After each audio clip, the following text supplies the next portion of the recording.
On one Sunday alone last summer, more than 130 people were stung by jellyfish at San Diego beaches.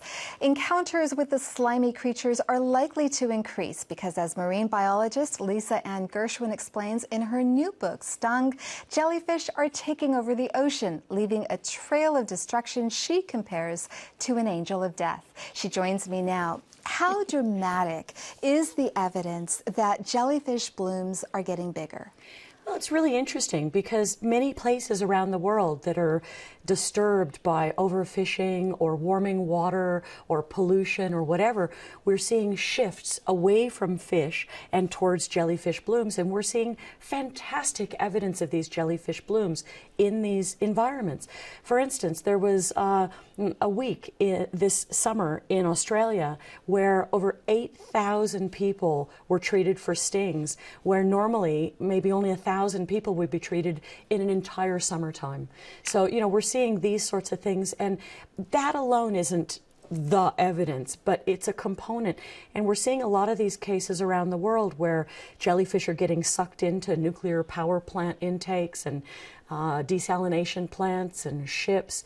More havoc than we've ever seen in the past, and more places where habitats that used to be good fisheries areas are actually flipping to being dominated by jellyfish and much fewer fish. Why are jellyfish thriving at a time when the ocean's health is so poor because of acidification, pollution, global warming, overfishing? But that's exactly the point. They're the last man standing. When the fish can't get enough oxygen to survive because of the hypoxia or low oxygen, or the toxins are wreaking their havoc on the fish populations, or the plastics being ingested by the birds, or the warming waters making it difficult for polar bears and penguins and whoever to find food. All of these things are happening, and they're stressing these ecosystems. And the jellyfish are often the inheritor of these damaged ecosystems, and in some cases they're actually the driver of even more damage. So that's the whole point. Jellyfish are kind of immune to these stressors, and in some cases they actually are stimulated by these stressors. Well, let's talk about that. What effect is the jellyfish population boom having on the ocean's already fragile ecosystem, on other fish?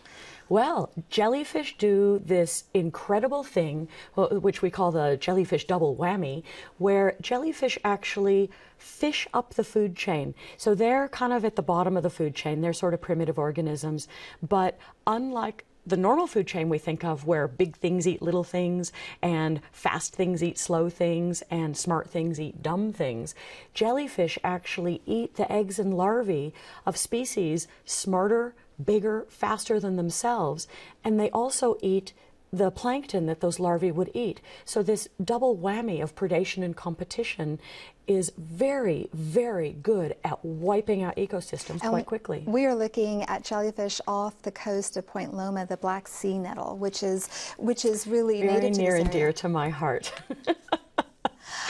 We are newcomers to the planet compared to jellyfish. How long have they been around? About 600 million years, possibly longer. And the thing is, they've been around through all these changes that have happened. You know, the extinctions and the evolutionary events where other things have grown wings and learned to fly and developed lungs and walked onto land, and dinosaurs gone extinct along with thousands and thousands and thousands of other species that have also not been able to survive these radical changes through time. But jellyfish have survived all these changes just as they are. They don't need to change, and they haven't gone extinct because they're perfectly adapted to just about anything.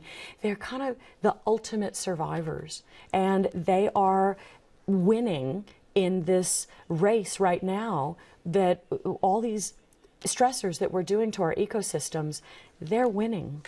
Very quickly, what can be done to control their numbers, or is it too late? Look, it's hard to say. I believe we've passed a tipping point.